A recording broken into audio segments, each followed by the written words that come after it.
받으려고 예수께로 나아갑니다. 자유와 기쁨 베푸시는 주께로 갑니다.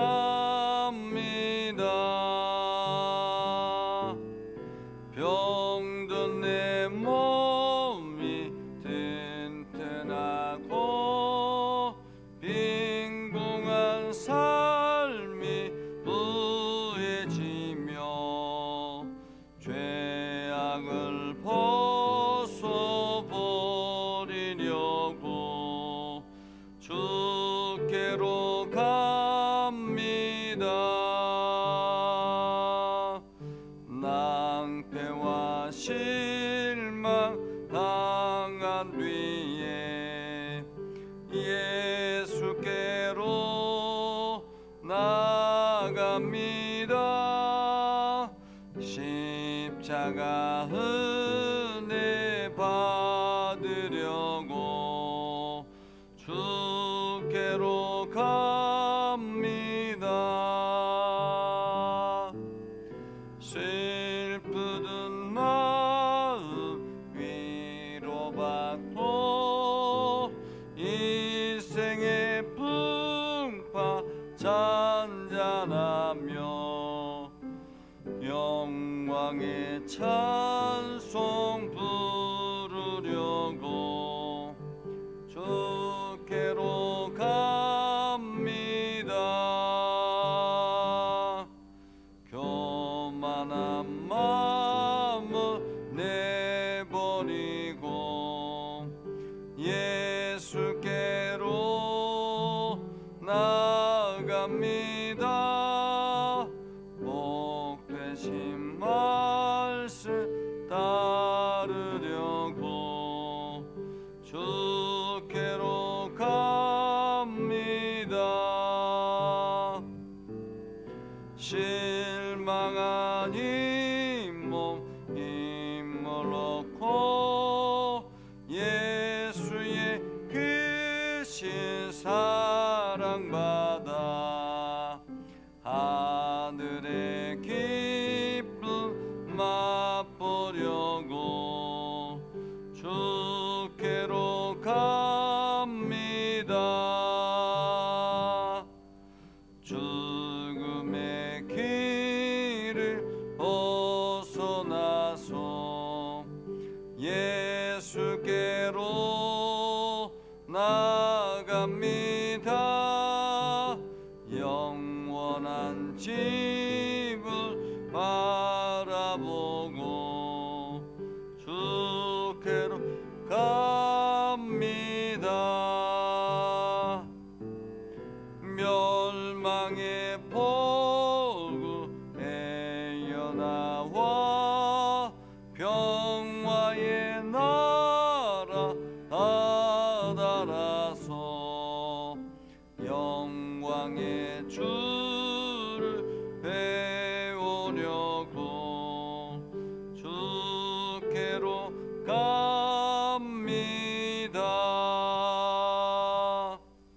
기도하겠습니다. 거룩하신 아버지 하나님,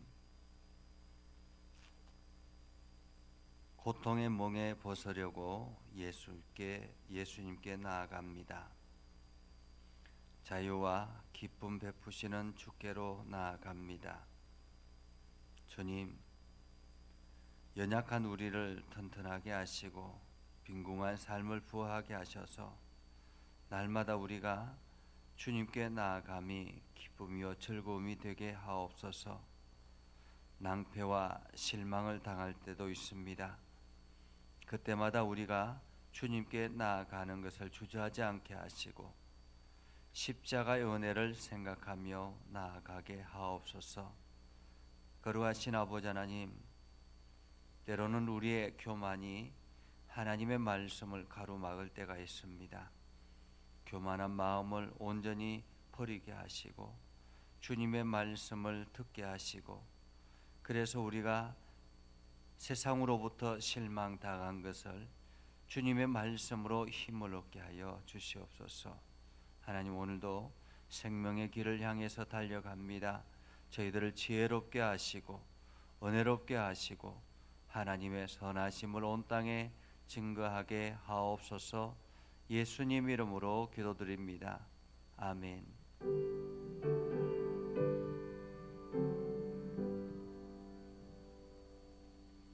예레미야 52장 1절에서 11절. 예레미야 52장 1절에서 11절.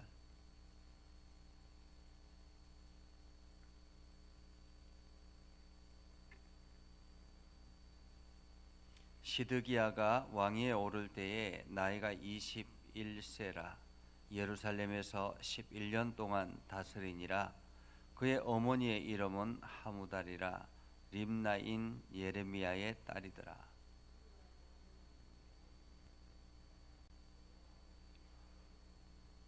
여호와께서 예루살렘과 유다에게 진노하심이 그들을 자기 앞에서 쫓아내시기까지 이르렀더라. 시드기야가 바벨론 왕을 배반하니라.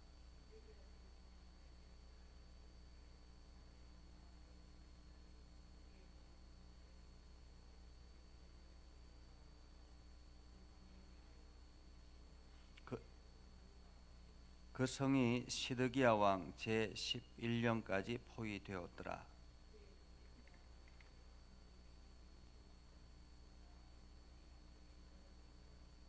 그 성벽이 파괴됨에 모든 군사가 밤중에 그 성에서 나가 두 성벽 사이 왕의 동산 견문길로 도망하여 갈대아인들이 그 성읍을 에워쌌으므로 그들이 아라바 길로 가더니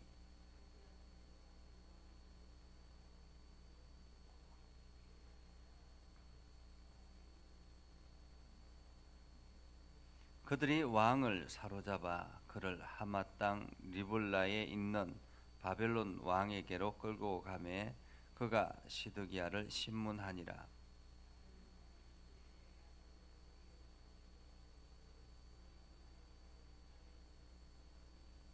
같이요. 시드기야의 두 눈을 빼고 노사슬로 그를 결박하여 바벨론 왕이 그를 바벨론으로 끌고 가서 그가 죽는 날까지 옥에 가두었더라. 아멘. 오늘도 하나님의 은혜가 여러분에게 가득하기를 바랍니다. 여러분들이 하나님의 말씀 앞에 날마다 견고하게 설 수 있기를 주님의 이름으로 축복합니다.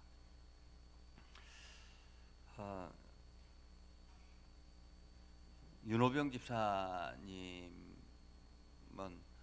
지금 이제 가스가 나오고 이제 식사를 하고 조금씩 이제 그 식사를 하니까 목소리가 많이 좋아져서 하는데 이제 방광이 다 드러내 가지고 지금 이제 이게 심리적으로도 조금 이렇게 많이 어렵기도 하는 것 같습니다. 여러분들이 잘 기도해 주시고 이게 이제 소변줄을 외부로 이렇게 빼내다 보니까 이것이 이제 쉬운 일은 아니죠. 그래서 나중에 그 퇴원을 해서도 이게 계속 달고 다녀야 되는 그런 상황이라 참 어려운 기간입니다. 그래도 하나님께서 선한 길로 이끌으셔서 잘 이렇게 지낼 수 있도록 건강하게 회복할 수 있도록 이를 위해서 늘 기도해 주시기를 바랍니다.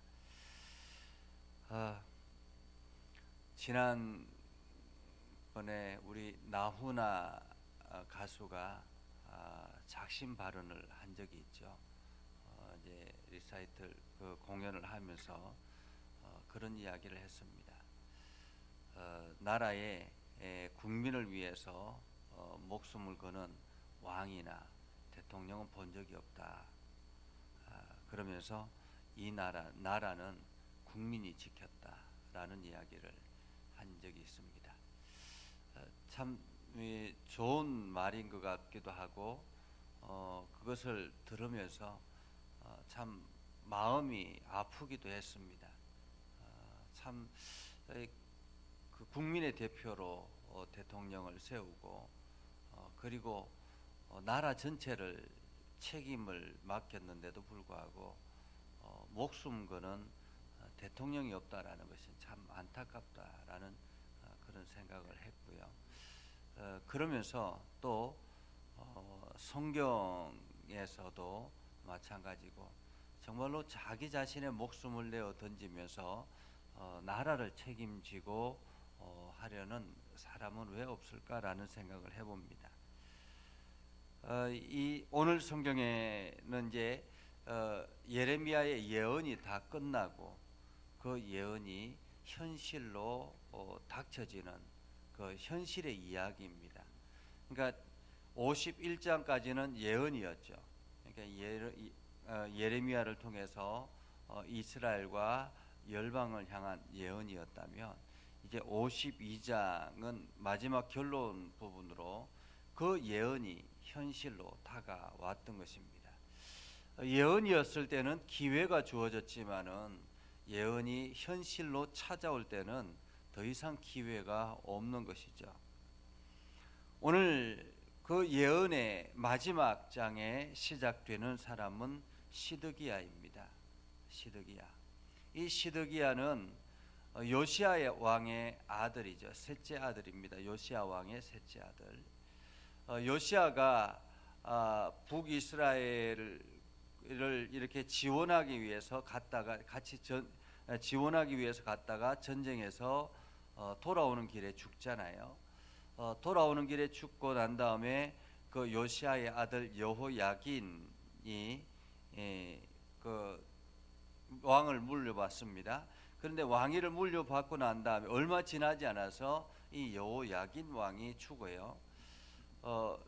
뭐 어떻게 죽었는지는 정확하게 나와 있지는 않지만은 이때 당시에 바벨론이 점점 강성해 있기 때문에 바벨론의 편에 서 있는 많은 사람들이 여호야긴 왕을 암살했을 것이다라는 그러한 이야기들이 있습니다. 그러나 어떻게 죽었는지는 성경에서 분명하게 밝히지 않습니다. 여호야긴이 죽고 난 다음에 여호야긴의 아들이 왕위에 오릅니다. 왕위에 오르지만은 이 왕위에 오르지만은 이미 바벨론이 쳐들어와서 이 여호야긴 왕을 폐위시키고 대신 거기 바벨론 왕이 느부갓네살 왕이 시드기야를 왕으로 세웁니다. 시드기야의 본래 이름은 마따냐였죠. 마따냐. 근데 이 마따냐의 이름을 시드기야로 개명시켜서 왕위에 오른 거죠. 그러니까 시드기야는 바벨론 느부갓네살 왕이 세운 왕이에요. 그죠? 바벨론 느부갓네살 왕이 충성하라고 세운 왕이었습니다. 그런데 왕이 되고 난 다음에 시드기야가 바벨론 왕을 배신하죠. 바벨론 왕을 배신하는데 3절에 보면 이렇게 말하죠. 시드기야가 바벨론 왕을 배반하니라. 바벨론 왕을 배반하니라. 이때에 적극적으로 우리는 바벨론을 섬겨야 됩니다라고 주장했던 예레미야 선지자가 있었습니다. 그죠? 예레미야의 선지자가 있었지만은 이 시드기야는 예레미야 선지자의 말을 듣지 아니하고 오히려 그 말씀을 예언의 말씀 두루마기를 빼앗아서 불에 태우는 화형식을 거행합니다. 어쩌면은 시드기야 왕에게는 이 예레미야의 말, 하나님을 통해서 주어지는 예레미야의 말, 이 말씀은 하나님의 말씀이 아닐 것이라고 생각했을 수 있습니다. 왜냐하면 하나님의 거룩한 백성들이 어떻게 야만적인 바벨론을 섬겨야 되는가라는 거죠. 우리는 하나님의 말씀, 그 말씀이 늘 우리들에게 이익이 되는 말씀이라고 착각하며 살아가고 있습니다. 그렇죠? 강단에 선포되어지는 말씀, 그리고 성경에 기록되는 말씀, 이것이 나에게 이익이 되는 말씀이면 아멘을 합니다. 그런데 이익이 되지 않거나 좀 나에게 손해가 되거나 하는 말씀은 아멘하지 않을 때가 굉장히 많습니다. 그럴 리가 없어. 내가 하나님의 백성인데, 내가 예수를 믿는데, 내가 교회를 다니는데 나에게 이런 일이 일어날지는 않을 거야 라는 자기 나름대로 체면을 가하고 있죠. 그래서 하나님의 백성들이 심판받을 것이 받지 않을 거야 라는 거죠. 그러나 분명한 사실은 부정적인 말씀도 하나님의 말씀입니다. 나에게 긍정적이지 않더라도, 나에게 조금 불편하더라도 부정적인 말씀도 하나님께서 우리에게 주시는 하나님의 말씀임을 기억해야 하는 것입니다. 오늘 시드기야 왕은 그것을 받아들이지 못했던 거죠. 예레미야를 통해서 하나님께서 말씀하셨음에도 불구하고 그것이 이스라엘 유다 백성들에게는 불편한 말씀이었습니다. 그렇죠? 불편한 말씀. 차라리 바벨론을 섬길 바에야 애굽을 섬기지. 애굽은 늘 우리를 지지해 주지만은 완전히 우리를 공격해서 어렵게 만들지는 않으니까 애굽을 섬기지. 그런 생각을 했던 거죠. 결국에는 바벨론을 배반하게 되죠. 바벨론을 배반하고 난 다음에 시드기야 제9년 10째 달 10째 날에 바벨론 왕 느부갓네살이 그의 모든 군대를 거느리고 예루살렘을 치러 올라왔습니다.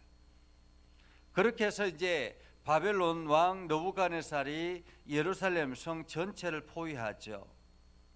성 전체를 포위하고 이제 이 시드기야 왕이 그 바벨론 왕 느부갓네살을 대항해서 저항합니다. 그 저항의 기간이 1년 6개월이에요. 1년 6개월 동안 시드기야 왕이 바벨론 느부갓네살 왕을 저항한 그 힘은, 원동력은 어디에 있었을까요? 시드기야 왕이 애굽 왕 바로에게 지원 요청을 했던 것입니다. 그래서 애굽 왕 바로가 그 지원 요청을 받아들이고 군대를 동원해서 이제 진군해 오고 있는 그러한 상황이기 때문에 우리가 조금만 버티면 되겠다라는 생각 때문에 1년 6개월 동안 저항을 하죠. 그러나 바로 왕이 군대를 일으키고 오다가 나중에 다시 회군을 하죠. 왜냐하면 바벨론 왕 느부갓네살 왕의 공격을 받았기 때문에 다시 회군을 합니다. 결국에는 1년 6개월 만에 예루살렘이 완전히 초토화됩니다. 토성을 쌓아서 이제 예루살렘이 완전히 무너지게 되죠. 이때에 성이 무너지고 유다 나라가 무너지는데, 그때에 밤중에 7절에 보면 이렇게 말하죠. 그 성에서 나가 두 성병 사이 왕의 동산 견문길로 도망하여 갈대아인이 그 성읍을 에워쌌으므로 그들이 아라바 길로 가더니, 이렇게 말하고 있습니다. 이제 예루살렘이 완전히 초토화되고 무너지고 백성들은 유리방황하게 되고 이러한 상황에서 그 책임을 져야 될 시드기야는 어떻게 합니까? 자기만 살겠다고 도망을 하잖아요. 자기만 살겠다고. 국민을 위하여 목숨 거는 왕이나 대통령이 없다라는 것이 오늘 성경에도 나오는 이야기죠. 결국에는 도망을 가지만은 갈대아 군대는 바벨론 군대입니다. 바벨론 군대에 잡히게 되죠. 잡혀서 이제 바벨론 왕 느부갓네살에게 잡혀갑니다. 이로 말미암아 시드기야의 아들들이 시드기야가 보는 눈앞에서 처형당합니다. 그 가족들이 다 처형당하고요. 시드기야는 완전히 눈을 다 빼고, 두 눈을 다 빼고 쇠사슬에 끌려서 결박되어서 바벨론 왕 바벨론으로 끌려가게 되고, 그가 죽는 날까지 옥살이를 하게 됐다라는 거죠. 만약에 시드기야 왕이 하나님의 말씀을 순종하고 바벨론을 끝까지 섬겼다면 어떻게 됐을까? 섬겼다면 어떻게 됐을까? 여러분 어떻게 됐을 거예요? 어떻게 됐을 것 같습니까? 만약에 이 시드기야가 하나님의 말씀을 듣고 순종해서 바벨론을 섬겼다면 예루살렘은 초토화되지는 않았을 것입니다. 성은 파괴되지 않았을 것이고 성전은 온전하게 보존이 되었을 것입니다. 결국에는 이 시드기야가 책임도 지지 못할 고집을 부림으로 인해서 예루살렘 성은 파괴되고 성전은 완전히 초토화되는 그런 안타까움, 거기다가 백성들은 다 죽음을 당하고 유리방황하게 되고 시드기야 본인도 거기에 대한 책임을 져서 그 가족들이 자기 눈앞에서 도살당하는 현장을 목격하고 자기의 눈은 더 이상 앞을 볼 수 없는 그러한 처지가 되었던 것입니다. 예언이 현실로 찾아왔을 때 일어나는 일이지요. 오늘 하나님께서 우리들에게도 이 땅 가운데도 하나님께서 예언의 말씀을 주셨습니다. 그것이 계시록의 말씀이죠. 계시록의 말씀에는 무엇을 기록하고 있습니까? 하나님께서 반드시 이 땅을 심판하기 위해서 부활하신 예수 그리스도께서 다시 오실 것이라고 말씀하셨습니다. 다시 오실 것이기 때문에 그때까지 우리는 성경의 말씀을 지키면서 살아야 된다라는 말이죠. 하나님의 말씀을 지키면서 살아야 된다라는 말입니다. 성경에 기록되는 말씀들은 성경의 여러 가지 하나님의 말씀대로 순종했던 사람들의 결론과 순종하지 않았던 사람들의 결론을 우리들에게 주시면서 너희는 앞으로 어떻게 살 것인가를 묻고 있는 것입니다. 지금 우리는 어떤 삶을 살고 있는가? 나는 하나님의 말씀 앞에 겸손하게 서고 있는가라는 것이죠. 우리는 종교개혁을 통해서 하나님의 말씀으로 돌아가자라고 외쳤던 개신교단에서 신앙생활하고 있습니다. 그래서 성경이 진리요 말씀이요, 우리는 성경만을 우리의 텍스트로 가지고 살아갑니다. 이것이 종교개혁자들의 기조였고, 또한 우리는 그 말씀대로 그 방향대로 살아가고자 개신교단에 우리는 신앙생활을 하고 있습니다. 종교개혁은 무엇입니까? 종교개혁은 우리의 나태해졌던 신앙들을 다시 점검하고 말씀으로 돌아가자라는 것입니다.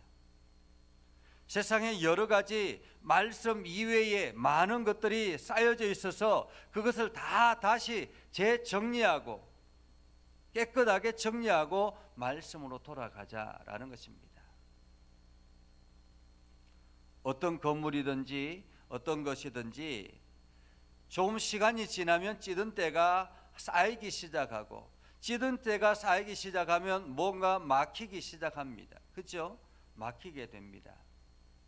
그래서 하수구라든지 배수구라든지 이러한 것들이 막히면 어떻게 합니까? 완전히 새로 갈든지 아니면은 그 모든 것들을 깨끗하게 다시 청소를 하고 새롭게 시작하는 것입니다. 이것이 바로 종교개혁이죠.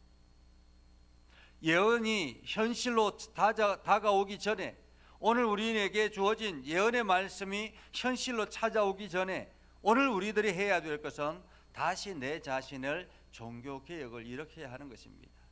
나태해졌던 신앙을 다시 다짐하고 점검하고 말씀으로 나아가려고 노력해야 되는 것이죠. 그러기 위해서 오늘 우리가 해야 될 일은 나 자신을 돌아보는 것입니다. 나는 지금 어떻게 신앙생활하고 있는가? 나는 지금 이 코로나19 사태에서 어떤 상태로, 어떤 정신으로, 어떤 마음으로 신앙생활하고 있는가? 나는 온전히 하나님의 말씀 앞에 겸손하게 서며 하나님의 말씀을 따르고 살아가고 있는가? 우리는 생각해야 되는 것입니다. 우리는 시드기야의 전철을 밟지 않기 위해서 우리 자신을 다시 한 번 더 점검해야 되는 것이죠. 하나님의 말씀으로 점검해야 하는 것입니다. 우리는 깨어 일어나야 되는 것이죠. 우리의 영이 깨어 일어나야 되는 것입니다. 하나님의 말씀 앞에 다시 겸손하게 서야 되는 것입니다. 하나님의 말씀을 붙들고 나아가야 되는 것이죠. 이것이 오늘 시드기야를 통해서 우리에게 주시는 하나님의 말씀입니다. 여러분의 삶에 오늘 하루 이 하나님의 말씀이 여러분의 삶을 이끄셔서 여러분들이 오늘 하루도 하나님께 집중하는 아름다운 삶을 살아갈 수 있기를 주님의 이름으로 축복합니다. 기도하겠습니다. 거룩하신 아버지 하나님, 오늘도 저희를 붙들어 주시고 인도해 주셔서 하나님의 말씀을 듣고 순종하며 살아가게 하옵소서. 연약한 저희들을 일으켜 세우셔서 하나님의 뜻을 이루게 하시고 주의 영광을 드러내게 해주심을 감사드립니다. 하나님, 오늘도 우리의 삶 가운데 함께 하시고 주님께서 우리를 통해서 깨닫게 하셔서 내가 하나님의 말씀을 따르는데 방해되는 것들이 무엇이 있는지를 알게 하셔서 그것들을 하나하나 제거하고 또 다듬고, 그래서 우리 자신을 철저하게 말씀 앞에 복종하게 하옵소서. 하나님, 오늘도 하나님의 말씀으로 살아가려고 하는 믿음의 백성들을 복되게 하시고 저들의 삶을 인도하여 주시고 하나님의 선하심을 온 땅에 증거하는 축복의 통로가 되게 하옵소서. 육신의 연약한 이들을 강건하게 붙잡아 주시고 새 힘을 얻게 해 주시고 주님의 능력의 손으로 사로잡아 주시옵소서. 오늘도 하나님의 선하심을 온 땅에 증거하는 우리 모두가 되게 하여 주시옵기를 원하오며 예수님의 이름으로 기도드리옵나이다. 아멘. 이제는 우리 구주 예수 그리스도의 은혜와 하나님 아버지 극진하신 사랑과 성령님의 감화 감동 역사 위로 교통하심의 은혜가 하나님의 말씀 앞에 있는 모든 믿음의 백성들 위해 하는 모든 일들 위해 영원토록 함께 하옵시기를 간절히 축원하옵나이다. 아멘.